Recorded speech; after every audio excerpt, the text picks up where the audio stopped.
you'll see that they've all got tricks to try and sabotage the other one. One of the tricks is to get the block, which we all use as a handbrake, and place it under the back wheel of another engine to stop their flywheels turning. All sorts, and some will aim their engines in front of the other engines to try and stop progression. So what we'll have to do is see how we get on today. We've got quite a lot.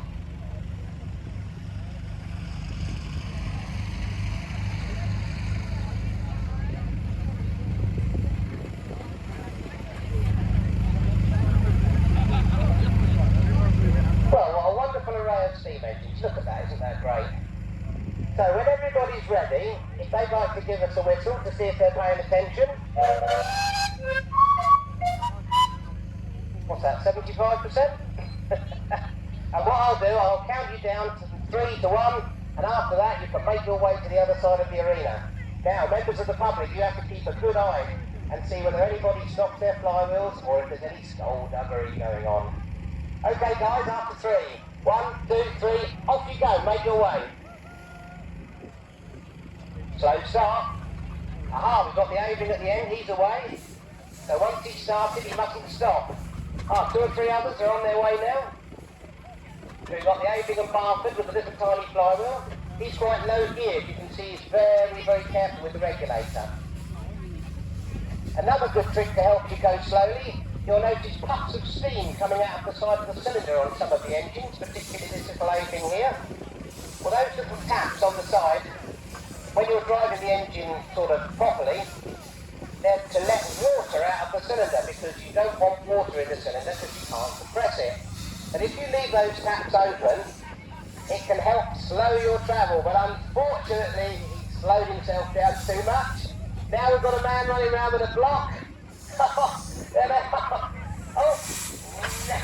that, and over she goes.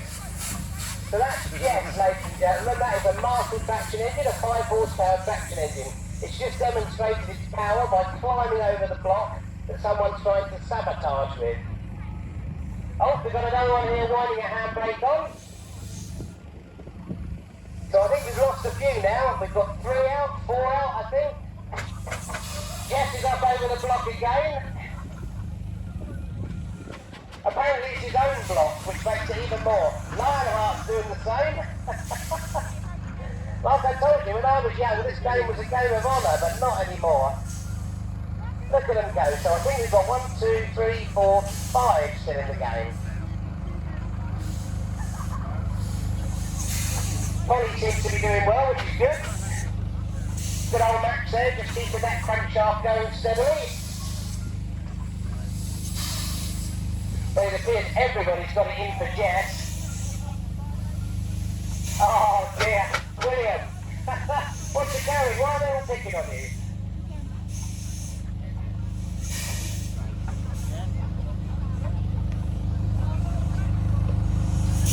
So I think the real 2 competitors are Polly and the little Aving at the end here.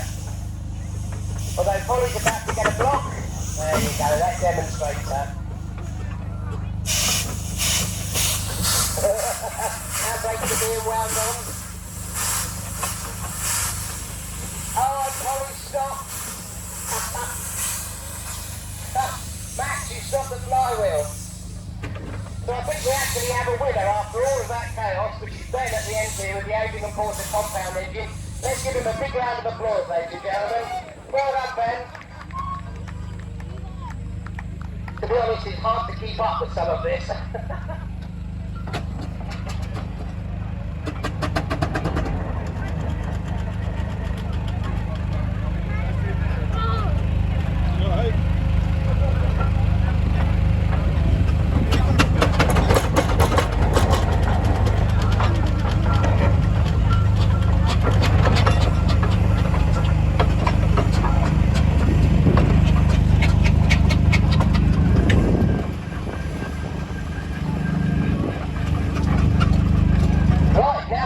We're going to repeat this, but with the miniature traction engines.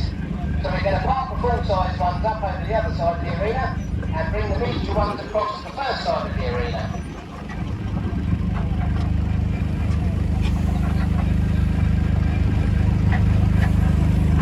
This should be an interesting race, this one, because there's many different types. So comparing, say, a traction engine and a steam wagon is quite an interesting comparison.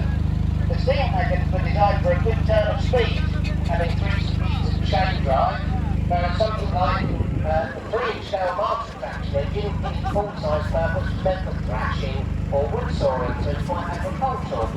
Also, the scale difference will make a big difference.